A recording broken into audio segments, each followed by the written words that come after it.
ओम शांति। 2 जनवरी 2025 प्रातः मुरली बाप दादा मधुबन। बाबा बोले, मीठे बच्चे, बाप का पाठ एक्यूरेट है। वह अपने समय पर आते हैं, जरा भी फर्क नहीं पड़ सकता। उनके आने का यादगार शिवरात्रि खूब धूमधाम से मनाओ। प्रश्न, किन बच्चों के विकर्म पूरे पूरे विनाश नहीं हो पाते? उत्तर, जिनका योग ठीक नहीं है, बाप की याद नहीं रहती तो विकर्म विनाश नहीं हो पाते। योग युक्त न होने से इतनी सद्गति नहीं होती। पाप रह जाते हैं, फिर पद भी कम हो जाता है। योग नहीं तो नाम रूप में फंसे रहते हैं। उनकी ही बातें याद आती रहती हैं। वह देही अभिमानी रह नहीं सकते। गीत है, यह कौन आज आया सवेरे सवेरे। ओम शांति। सवेरा कितने बजे होता है? बाबा सवेरे कितने बजे आते हैं? कोई ने कहा 3 बजे, कोई ने कहा 4, कोई ने कहा संगम पर, कोई ने कहा 12 बजे। बाबा एक्यूरेट पूछते हैं, 12 को तो तुम सवेरा नहीं कह सकते हो। 12:01 हुआ, 1 मिनट हुआ तो AM अर्थात सवेरा शुरू हुआ। यह बिल्कुल सवेरा है। ड्रामा में इनका पाठ बिल्कुल एक्यूरेट है। सेकंड की भी देरी नहीं हो सकती। यह ड्रामा अनादि बना हुआ है। 12:01 जब तक नहीं हुआ है तो AM नहीं कहेंगे। यह बेहद की बात है। बाप कहते हैं मैं आता हूँ सवेरे सवेरे। विलायत वालों का AM PM एक्यूरेट चलता है। उन्हों की बुद्धि फिर भी अच्छी है। वह इतना सतो प्रधान भी नहीं बनते तो तमो प्रधान भी नहीं बनते हैं। भारतवासी ही 100% सतो प्रधान फिर 100% तमो प्रधान बनते हैं। तो बाप बड़ा एक्यूरेट है। सवेरे अर्थात 12:01 का हिसाब नहीं रखते।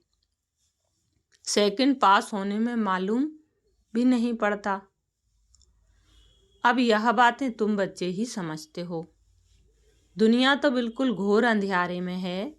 बाप को सभी भक्त दुख में याद करते हैं, पतित पावन आओ, परंतु वह कौन है, कब आते हैं, यह कुछ भी नहीं जानते। मनुष्य होते हुए एक्यूरेट कुछ नहीं जानते, क्योंकि पतित तमो प्रधान है। काम भी कितना तमो प्रधान है। अभी बेहद का बाप ऑर्डिनेंस निकालते हैं, बच्चे काम जीत जगत जीत बनो। अगर अभी पवित्र नहीं बनेंगे तो विनाश को पाएंगे। तुम पवित्र बनने से अविनाशी पद को पाएंगे। तुम राजयोग सीख रहे हो ना। स्लोगन में भी लिखते हैं, बी होली बी योगी। वास्तव में लिखना चाहिए बी राजयोगी। योगी तो कॉमन अक्षर है।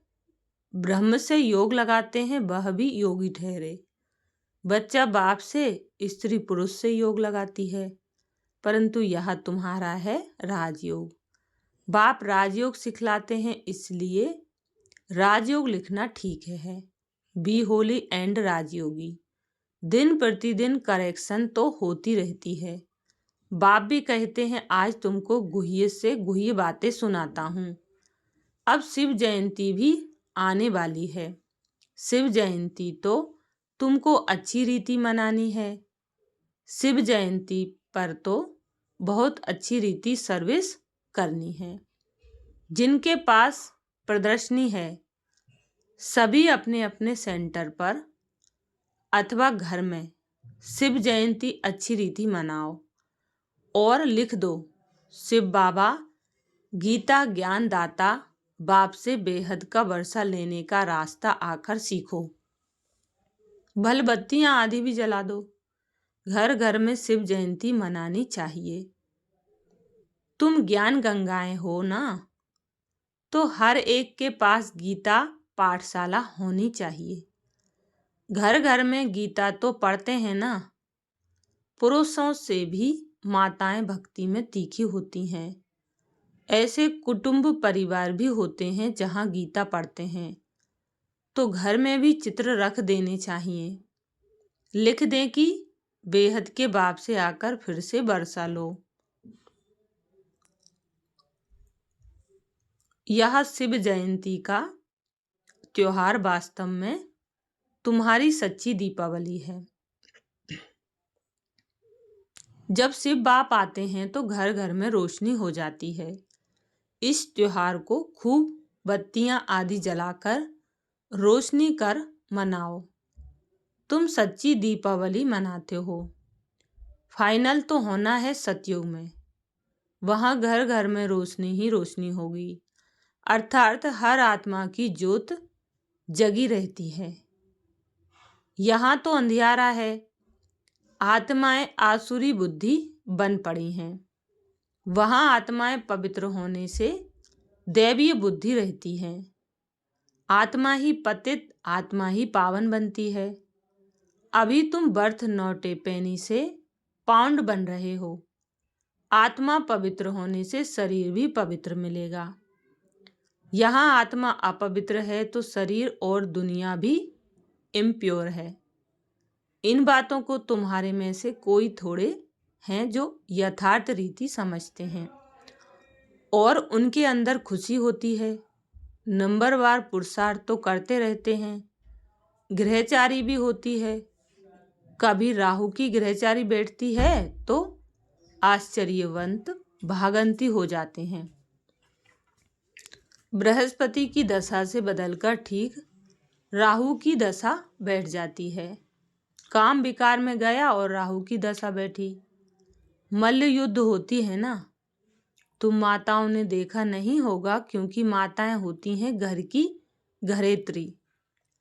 अब तुमको मालूम है ब्रह्मरी को घरेत्री अर्थात घर बनाने वाली कहते हैं। घर बनाने का अच्छा कारीगर है, इसलिए घरेत्री नाम है। कितनी मेहनत करती है, वो भी पक्का मिस्त्री है। 2-3 कमरा बनाती है, 3-4 कीड़े ले आती है। वैसे तुम भी ब्राह्मणिया हो। चाहे 1-2 को बनाओ, चाहे 10-12 को, चाहे 100 को, चाहे 500 को बनाओ। मंडप आदि बनाते हो, यह भी घर बनाना हुआ ना। उनमें बैठ सबको भूं भूं करते हो। फिर कोई तो समझकर कीड़े से ब्राह्मण बनते हैं, कोई सड़ा हुआ निकलते हैं, अर्थात इस धर्म के नहीं है। इस धर्म वालों को ही पूरी रीति टच होगा। तुम तो फिर भी मनुष्य हो ना। तुम्हारी ताकत उनसे अर्थात ब्रह्मरी से तो जास्ती है। तुम 2000 के बीच में भी भाषण कर सकते हो। आगे चल 4-5 हजार की सभा में भी तुम जाएंगे। ब्रह्मरी की तुम्हारे से भेंट है। आजकल सन्यासी लोग भी बाहर विदेशों में जाकर कहते हैं हम भारत का प्राचीन राजयोग सिखाते हैं। आजकल माताएं भी गेरू कफनी पहनकर जाती हैं। फॉरेनर्स को ठगकर आती हैं। उनको कहती हैं भारत का प्राचीन राजयोग भारत में चलकर सीखो। तुम ऐसे थोड़ी ही कहेंगे कि भारत में चलकर सीखो। तुम तो फॉरेन में जाएंगे तो वहाँ ही बैठ समझाएंगे यह राजयोग सीखो तो स्वर्ग में तुम्हारा जन्म हो जाएगा। इसमें कपड़ा आदि बदलने की बात नहीं है। यहाँ ही देह के सब संबंध भूल अपने को आत्मा समझ बाप को याद करो। बाप ही लिबरेटर गाइड है, सबको दुख से लिबरेट करते हैं। अभी तुमको सतो प्रधान बनना है। तुम पहले गोल्डन एज में थे, अब आयरन एज में हो। सारी वर्ल्ड सभी धर्म वाले आयरन एज में हैं। कोई भी धर्म वाला मिले उनको कहना है बाप कहते हैं अपने को आत्मा समझ मुझे याद करो तो तुम पावन बन जाएंगे, फिर मैं साथ ले जाऊंगा। बस इतना ही बोलो, जास्ती नहीं। यह तो बहुत सहज है। तुम्हारे शास्त्रों में भी है कि घर घर में संदेश दिया, कोई एक रह गया तो उसने उल्हे न दिया। मुझे कोई ने बताया नहीं, बाप आए हैं तो पूरा ढिंढोरा पीटना चाहिए। एक दिन जरूर सबको पता पड़ेगा कि बाप आए हैं। शांति धाम सुख धाम का बरसा देने। बरोबर जब डीटीज्म था तो और कोई धर्म नहीं था, सभी शांति धाम में थे। ऐसे ऐसे ख्यालात चलने चाहिए, स्लोगन बनाने चाहिए। बाप कहते हैं देह सहित सब संबंधों को छोड़ो, अपने को आत्मा समझ मुझ बाप को याद करो तो आत्मा पवित्र बन जाएगी। अभी आत्माएं अपवित्र हैं, अभी सबको पवित्र बनाए बाप गाइड बन वापिस ले जाएंगे। सब अपने अपने सेक्शन में चले जाएंगे। फिर डीटी धर्म वाले नंबरवार आएंगे। कितना सहज है, यह तो बुद्धि में धारण होना चाहिए। जो सर्विस करते हैं वह छिपे नहीं रह सकते, डिस सर्विस करने वाले भी छिप नहीं सकते। सर्विसेबल को तो बुलाते हैं, जो कुछ भी ज्ञान नहीं सुना सकते उनको थोड़े ही बुलाएंगे। वह तो और ही नाम बदनाम कर देंगे, कहेंगे बीके के ऐसे होते हैं क्या। पूरा रेस्पॉन्ड भी नहीं करते तो नाम बदनाम हुआ ना। शिव बाबा का नाम बदनाम करने वाले ऊंच पद पा न सकें। जैसे यहाँ भी कोई तो करोड़पति हैं, पद्मपति भी हैं, कोई तो देखो भूख मर रहे हैं। ऐसे बेगर्स भी आकर प्रिंस बनेंगे। अभी तुम बच्चे ही जानते हो, वही श्री कृष्ण जो स्वर्ग का प्रिंस था वह फिर बेगर बनते हैं, फिर बेगर टू प्रिंस बनेंगे। यह बेगर थे ना, थोड़ा बहुत कमाया वह भी तुम बच्चों के लिए, नहीं तो तुम्हारी संभाल कैसे हो। यह सब बातें शास्त्रों में थोड़े ही हैं, शिव बाबा ही आकर बतलाते हैं। बरोबर यह गांव का छोरा था, नाम कोई श्री कृष्ण नहीं था। यह आत्मा की बात है, इसलिए मनुष्य मूंझे हुए हैं। तो बाबा ने समझाया शिव जयंती पर हर एक घर घर में चित्रों पर सर्विस करें। लिख दें कि बेहद के बाप से 21 जन्मों के लिए स्वर्ग की बादशाही सेकंड में कैसे मिलती है। सो आकर समझो। जैसे दिवाली पर मनुष्य बहुत दुकान निकाल बैठते हैं, तुमको फिर अविनाशी ज्ञान रत्नों का दुकान निकाल बैठना है। तुम्हारा कितना अच्छा सजाया हुआ दुकान होगा। मनुष्य दिवाली पर करते हैं, तुम फिर शिव जयंती पर करो। जो शिव बाबा सबके दीप जगाते हैं, तुमको विश्व का मालिक बनाते हैं। वह तो लक्ष्मी से विनाशी धन मांगते हैं और यहाँ जगत अम्बा से तुमको विश्व की बादशाही मिलती है। यह राज बाप समझाते हैं। बाबा कोई शास्त्र थोड़े ही उठाते हैं। बाप कहते हैं मैं नॉलेजफुल हूं ना। हाँ, यह जानते हैं फलाने बच्चे सर्विस बहुत अच्छी करते हैं, इसलिए याद पड़ती है।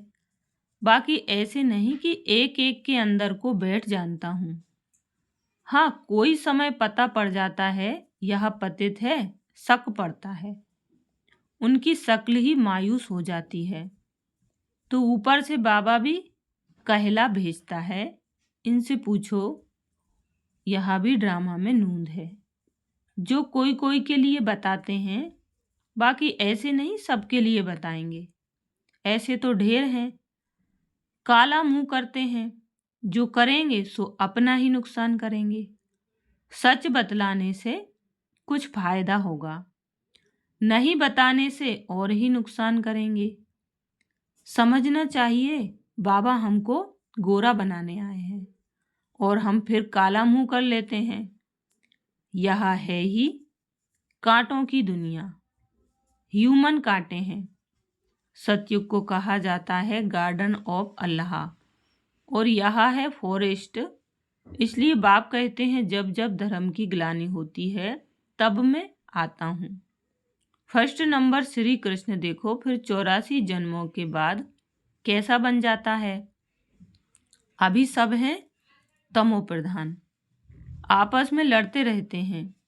यह सब ड्रामा में है, फिर स्वर्ग में यह कुछ नहीं होगा। पॉइंट्स तो ढेर की ढेर हैं, नोट करनी चाहिए।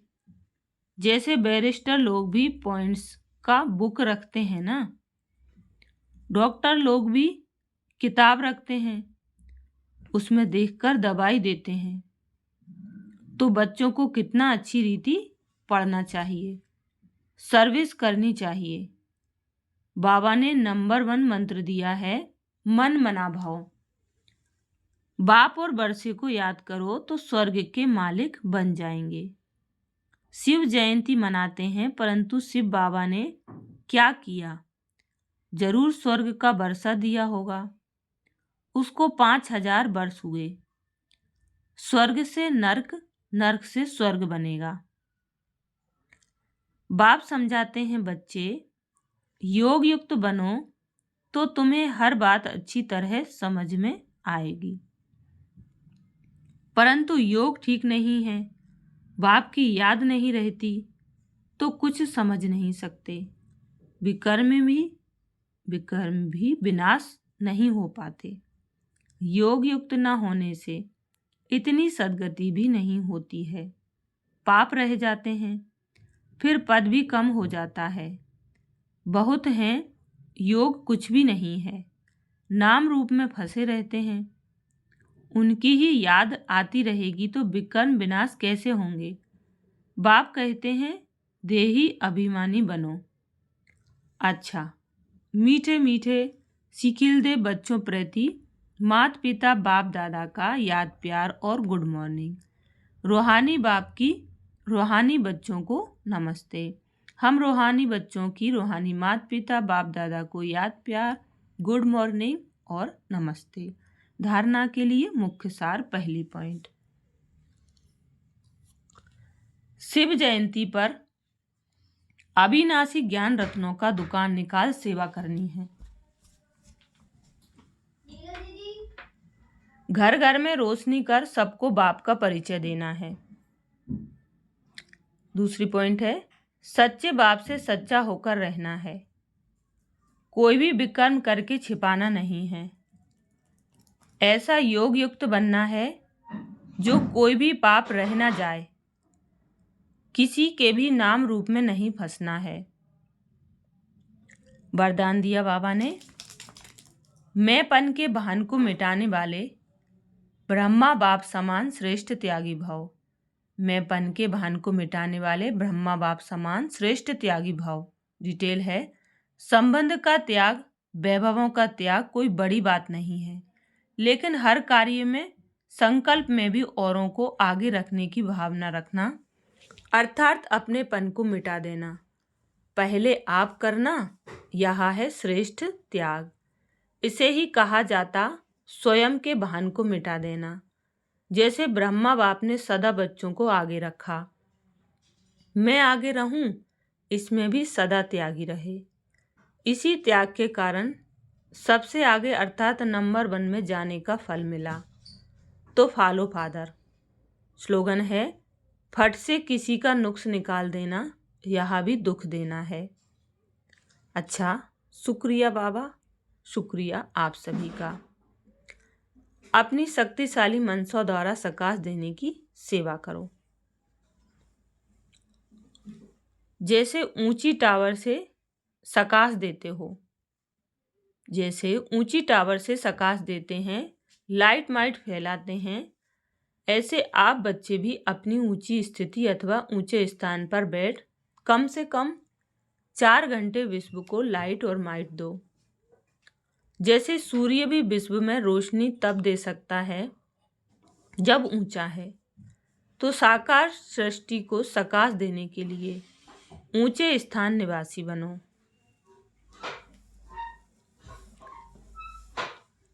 अच्छा, ओम शांति।